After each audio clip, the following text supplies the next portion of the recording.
Good morning, class. Today we're going to meet Mr. O. Mr. O is famous for being opposite. As you can see, he has one hand up, one hand down, one eye open, one eye closed, one shoe on, one shoe off. Now, Mr. O is a letter light. You'll notice his little light here. Remember, that means that this letter can make two different sounds. It can sound just like the letter's name, like O, or it can sound like aw, like an octopus with the short vowel sound. Mr. O has a capital O on the front of his shirt, a lowercase o on the back of his shirt, and a lot of O's on his fingers and his toes. He also has the letter O on his shirt sleeve. You can see it there and here.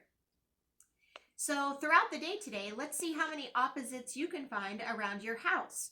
And now we're going to hear the story, The Opposite Obstacle Course. The Opposite Obstacle Course, written by Sally Ann Norelli and illustrated by Rick Wetzel. The Opposite Obstacle Course. The Opposite Obstacle Course. You can see a lot of Mr. O's friends will join him for today's story. The end. Mr. O is opposite. If you say stop, he says go. If you say yes, he says no. So Mr. O likes to start his stories at the end. It was the first day of spring, and Mr. O wanted to play outdoors. He called his friends. "You are not invited to try my obstacle course today," he said. Mr. O's friends knew that he was being opposite. He really did want them to try his obstacle course. "We'll be right there," they said. On the way to Mr. O's house, his friends imagined running a race with hurdles to jump over, tunnels to crawl through, or ropes to climb. But when they arrived, they found no ordinary obstacle course. It was an opposite obstacle course. Instead of running forward around the track, they were supposed to run backward. When they came to a hurdle, they were not supposed to jump over it. They were supposed to crawl under it. Mr. O showed them how. Mr. O smiled as he ran backward around the track until, oops! He knocked over a hurdle and tumbled to the ground. "Well, you get the idea," he said, brushing himself off. "I don't know, this obstacle course seems a little bit dangerous." The other letter people looked at each other. "I'm not going to try that," whispered Miss W. "Neither am I," said Mr. N. "It looks dangerous," said Mr. D. Next, Mr. O pointed to a big slide.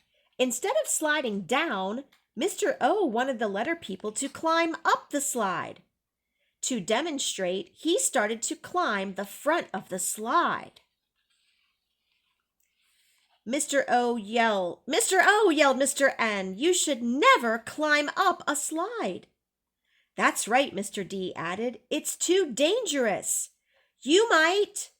Just then, Mr. O slipped and slid down the slide backwards.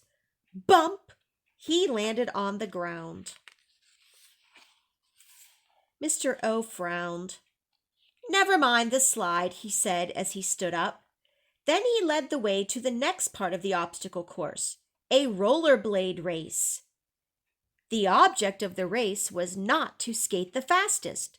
The object was to skate the slowest. Mr. O put on his rollerblades to show his friends how to skate around the orange traffic cones. You can see he already has a lot of boo-boos on him from this obstacle course. By this time, Mr. O was sore and tired. Very slowly, he skated in and out of the cones. Uh-oh! He lost his balance and fell. Orange cones flew everywhere.